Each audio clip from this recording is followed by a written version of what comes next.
في الدوري الكويتي تغلب كاظمة على القادسية ب4 أهداف مقابل هدفين في المباراة التي جمعتهما على استاد الصداقة والسلام ضمن منافسات الجولة ال14.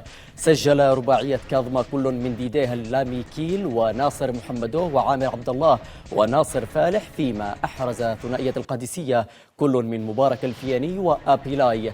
رفع كاظمة رصيده بهذا الفوز إلى 24 نقطة في المركز الثالث، فيما توقف رصيد القادسية عند 22 نقطة ليتراجع إلى المركز الخامس.